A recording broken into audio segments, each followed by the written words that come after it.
Then sing my soul, my Savior God, to thee. How great thou art, how great thou art. Oh, then sing my soul, my Savior God, to thee. How great thou art, how great thou art, how great thou art, how great thou art, oh how great thou art, how great thou art,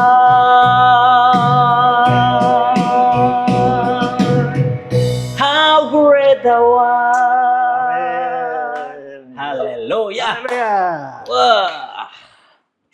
Halo sahabat Ngobras, luar biasa kita. Ternyata waktu itu begitu cepat gitu ya Pak Isra ya. Yes. Rasanya kayaknya baru kemarin Natalan, sekarang sudah mau besok masuk Desember, sudah mau masuk Natalan lagi. Gitu ya. Ternyata kita sudah di ujung dari Christmas 2025 gitu. Yes. Kenapa sih kita harus ngerayain Natal? Kenapa sih Yesus harus lahir kalau cuma untuk mati? Ya Pak, kadang-kadang ada orang yang anti Natal. Dan mereka merasa bahwa merayakan Natal itu salah. Karena toh Alkitab nggak memerintahkannya.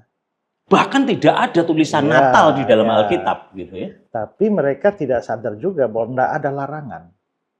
Dan sebenarnya merayakan Natal itu bukan soal ada perintah atau tidak ada larangan, tapi itu tuh momen bersyukur sebenarnya. Momen bersyukur. Dalam Kenapa? konteks? Karena Natal itu adalah tindakan Allah menyediakan juru selamat satu-satunya. Karena kita ini kan orang berdosa. Nah, kita tidak bisa menyelamatkan diri kita dari murka Allah. Nah, Allah kalau adil, maka dia harus menghukum kita semua. Tapi karena dia punya kasih, dia mau mengasihi kita, tapi kasihnya tidak boleh mengabaikan keadilan. Jadi kasih dia tidak membuat dia berhenti atau tidak jadi menghukum. Nah, tapi karena dia mau kita selamat, makanya harus ada penggantinya.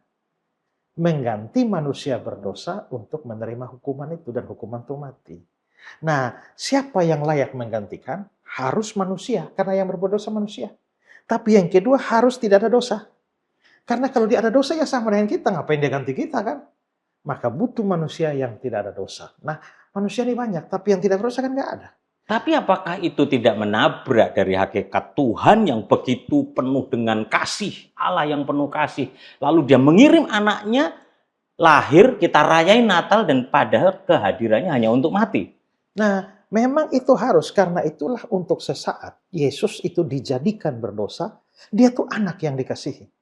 Dia anak yang dikasihi, tapi dosa itu kan membuat pemisahan. Itulah sebabnya waktu dia mati, dia bilang, Eli, Eli lama sabachthani. Mengapa engkau meninggalkan aku? Yang artinya, mengapa engkau meninggalkan aku? Meninggalkan sini karena dia sedang menanggung keterpisahan kita. Karena itulah di atas kayu salib, maka karena dia sudah mengalami perpisahan, sehingga akhirnya orang yang percaya pada Yesus tidak akan terpisah lagi dari Allah. Ya, jadi memang kelihatannya kok kejam ya, mengirimkan anaknya untuk dihukum mati. Tapi sebenarnya itu adalah wujud kasih, pengorbanan. Ya, nah dia mengorbankan anaknya. Kalau dia mengorbankan, kan anak ini juga, kalau dalam kepercayaan Tritunggal kan Allah juga kan. Ya. Nah kalau dia mengorbankan yang lain yang bukan dirinya, ya maka sama dengan tidak adil. Tapi kalau ini seperti Pak, ada hakim yang menentukan anaknya ya, larang jangan mencuri. Kalau siapa yang mencuri harus dihukum cambuk. Ternyata anaknya yang mencuri. Tapi sebagai hakim dia memutuskan kamu tetap dicambuk. Tapi karena dia sayang anaknya, sekarang kamu geser bapak yang ganti. Jadi dia yang memberi hukum, dia sendiri yang menanggung hukuman. Itu bukan ketidakadilan. Itu justru adalah kasih. Keadilan adalah tetap menghukum. Tapi kasih adalah menerima hukuman itu. Jadi sang hakim itu menjadi terdakwa sendiri. Lantas dalam proses Yesus menjalankan misi penyelamatan ini. Dia lahir dan bahkan sampai 30 tahun lalu memulai pelayanan. Kan ada masa yang begitu lama. Bagaimana jika ternyata rencana Allah itu bisa, mungkin nggak sih terjadi kegagalan dalam sebuah rencana Allah itu, sampai ternyata akhirnya Yesus tidak sampai itu pada titik kematian misalnya. Ya, kalau sampai Yesus berdosa satu kali saja, berarti itu batal sudah. Ya, itulah sebabnya iblis itu berusaha membuat Yesus terjatuh. Makanya di awal pelayanan saja dia sudah mencoba Yesus. Karena kalau sampai Yesus berdosa satu saja selesai. Nah, tapi kita bisa lihat di sini bahwa itu menjadi persoalan teologis yang besar. Ketika orang bertanya, kita tidak bicara fakta. Faktanya Yesus tidak berdosa. Ya. Tapi dia mungkin berdosa atau tidak. Satu pandangan bilang sebagai manusia dia mungkin untuk berbuat dosa dong. Tapi yang di sisi lain dia juga Tuhan loh. Kalau dia berbuat dosa, sekarang pertanyaan kita, Tuhan kalau bikin rencana bisa gagal nggak?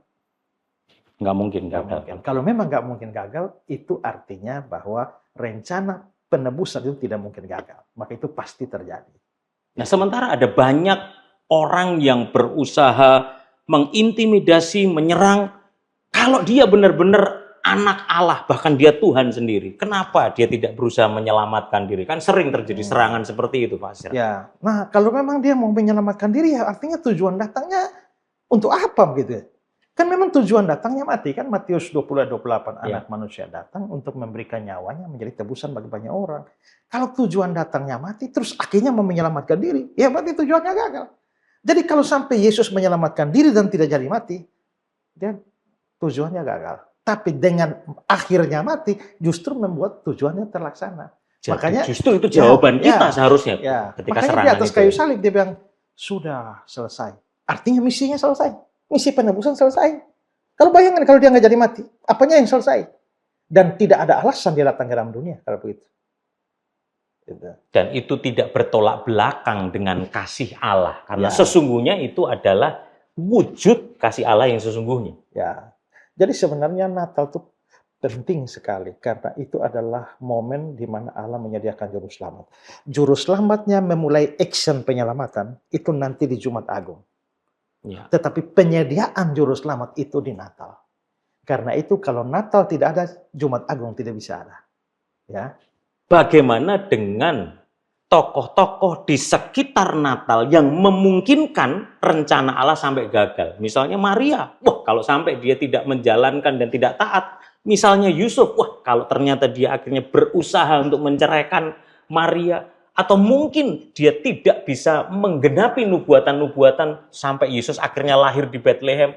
Apakah itu memungkinkan terjadi? Bukan karena kesalahan Yesus, tetapi orang-orang di sekitarnya. Secara manusia memungkinkan saja. Tetapi dari sudut pandang Tuhan, Tuhan ini kan yang mengontrol sejarah. Dia yang mengontrol hati orang. Dia yang menguatkan orang. Dia yang meneguhkan orang. Jadi walaupun secara manusia Maria itu rela menerima resiko dari kehamilan di luar nikah gitu ya. Tetapi bagaimana dia bisa kuat? Tentu Tuhan juga yang memberikan kekuatan. Yusuf mungkin sebagai seorang laki-laki bisa merasa dikhianati.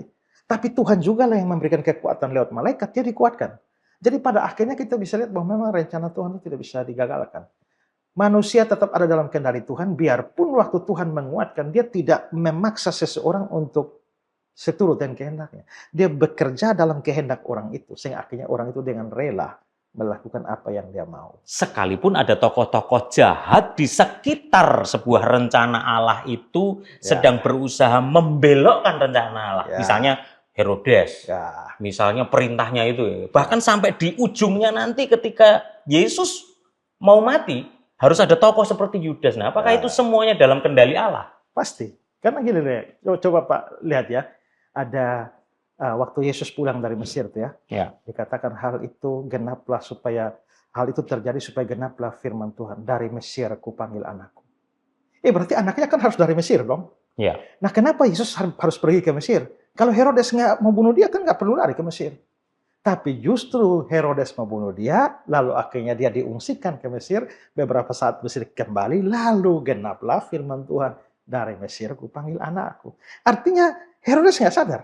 Upaya dia membunuh Yesus itu ternyata hanya memuluskan jalan untuk penggenapan nubuat. Nah itu sama juga dengan Yudas. Dia jual Yesus juga dia nggak tahu bahwa itu akan menggenapi nubuat. Tapi ternyata supaya tergenapilah apa bahwa dengan demikianlah anak manusia akan diserahkan. Tapi Yudas tetap bertanggung jawab dalam kejahatan dan dosanya itu. Pesan moralnya berarti dalam kehidupan kita, sekalipun ada orang-orang yang menjahati kita, menyerang kita, atau bahkan kita seakan-akan dibawa terpuruk, bahasanya sampai di titik yang rendah, masuk dalam lembah kekelaman, itu pun masih dalam kendali Allah. Ya, karena kita mungkin bisa hilang akal, tapi Tuhan tidak bisa hilang akal. Semua tuh, apalagi kalau kita ini memang orang percaya kepada Dia ya, Roma 8 ayat 28 ya, sebab Allah turut bekerja dalam segala sesuatu untuk mendatangkan kebaikan bagi orang mengasihi Dia. Jadi kita itu kayak di arus begini, kita tuh bisa diombang-ambingkan oleh kejahatan dan segala macam kejahatan orang, tetapi itu tetap di dalam koridor Allah, Dia tetap kontrol. Dan ingat bahwa orang jahat tak pernah bisa berbuat apapun lebih daripada yang Tuhan izinkan. Tak usah omong orang jahat, iblis saja. Waktu dia mau cobai Ayub, Tuhan bilang, kamu boleh ambil semua ya, tapi badan Ayub, diri Ayub kamu tidak boleh sentuh. Maka iblis hanya bisa sentuh kekayaannya dan lain-lainnya, tapi tubuhnya tidak. Babak kedua, Tuhan izinkan ambil tubuhnya silakan, tapi nyawanya tidak boleh. Maka iblis kerahkan segala sesuatu untuk menghancurkan tubuh Ayub dengan berbagai penyakit. Tapi nyawanya dia nggak bisa lewat itu. Artinya bahkan iblis pun dalam kejahatan pun tidak bisa lebih satu titik dari yang Tuhan tetapkan. Apalagi hanya sekedar manusia. Itu kalau kejahatannya dari orang lain, orang di sekitar kita. Bagaimana dengan apabila itu karena kesalahan kita? Kan kita mungkin berbuat salah. Apa iya dalam setiap kesalahan kita pun Allah berarti juga turut mengatur kendali? Kalau kita salah, kita harus di sini kita harus membedakan antara hukuman dan hajaran. Hukuman dan hajaran, apa bedanya? Nah, kita ini orang berdosa. Nah, maka kita harus dihukum. Allah harus menghukum kita. Tapi karena Kristus sudah menggantikan kita, maka hukuman dosa kita kan sudah ditanggung. Nah, kalau Kristus sudah tanggung hukuman dosa kita, Allah sudah tidak bisa menghukum kita lagi. Bagaimana kalau kita berbuat salah?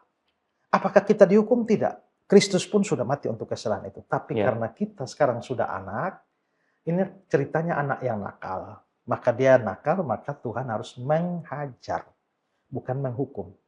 Karena Roma 8 ayat 1, di dalam Kristus tidak ada penghukuman. Tapi karena kita anak, maka barang siapa kukasihi, ia kutegur dan kuhajar. Wahyu pasal 3 ayat 19. Nah, artinya adalah bahwa Tuhan bisa kesalahan kita membuat Tuhan mengajar kita. Tapi Dia menghajar kita untuk kebaikan kita.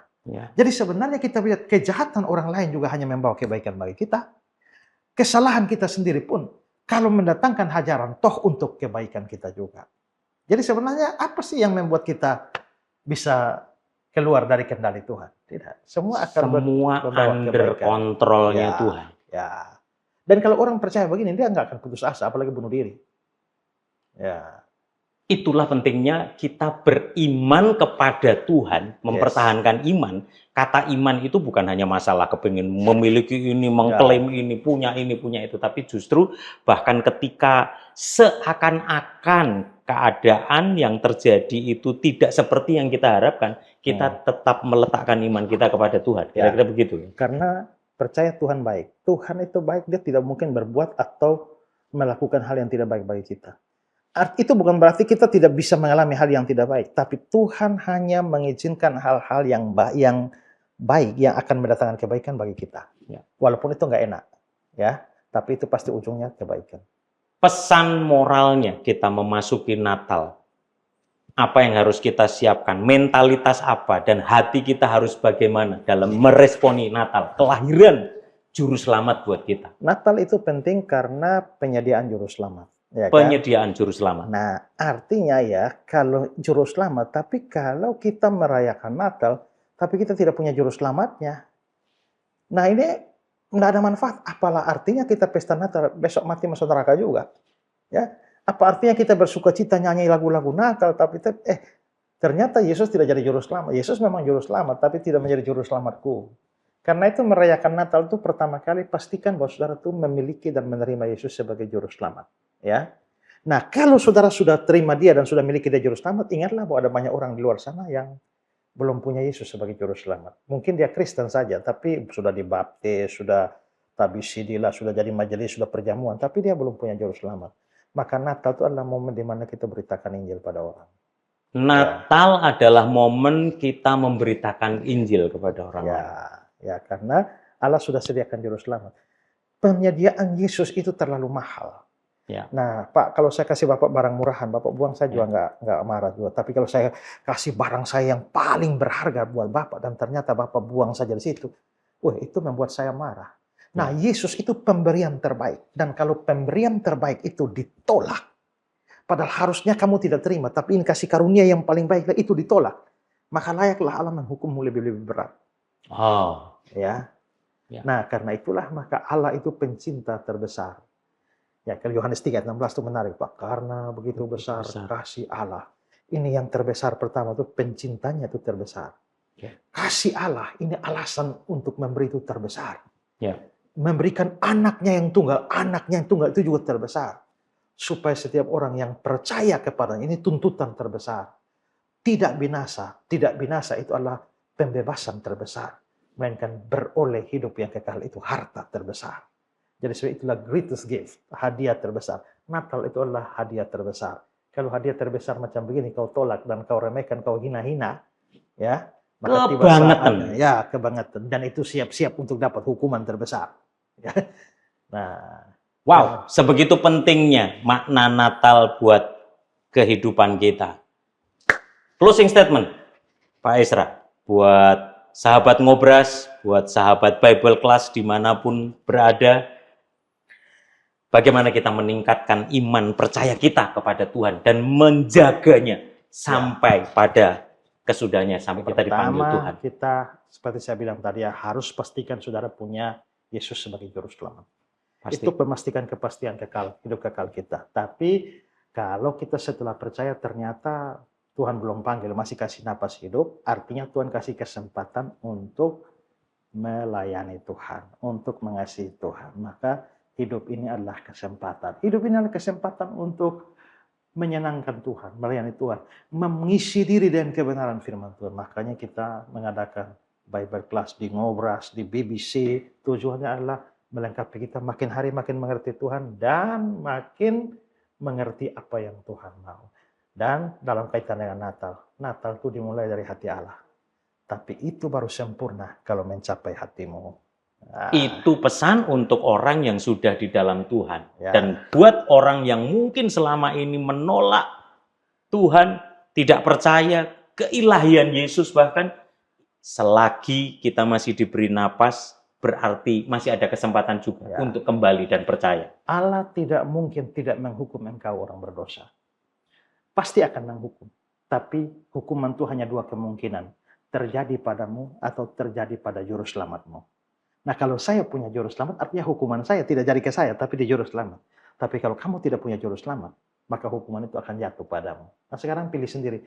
Mau terima hukuman sendiri atau diwakili oleh juru selamat? Pilihan ada di tangan kita. So, sahabat Ngobras, sahabat Bible Class dimanapun Anda berada, terus pertahankan iman percaya kita, jaga sampai napas terakhir kita, tetaplah percaya dan maju terus di dalam Tuhan. Setuju Pak Esra? Setuju. Besar anugerah Tuhan dalam hidup Amin. kita. Tuhan Yesus memberkati. Shalom. And sing my soul, my Savior God to thee. How great thou art, how great thou art. Then sing my soul, my Savior God to thee. How great thou art, how great thou art, O Lord my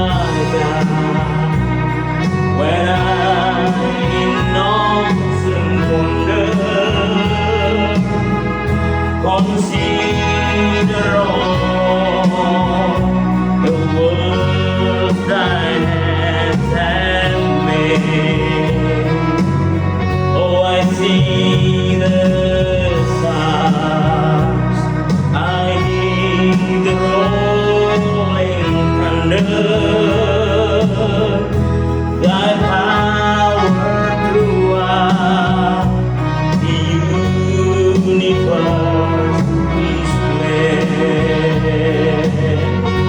Then sing my soul, my Savior God, to thee.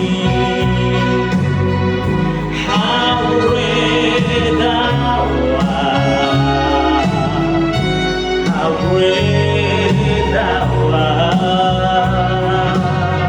Oh, then sing my soul, my Savior God, to thee. How great thou art, how great thou art. When Christ shall come, with shout of acclamation, and take me home, what joy shall fill my heart, that I shall grow in Cumberland ocean, and then proclaim, my God, how great thou art. Then sing my soul, my Savior God, to thee. How great thou art,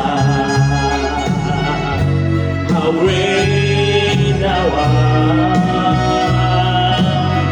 Oh, then sing my soul, my Savior God, to thee. How great thou art, how great thou art.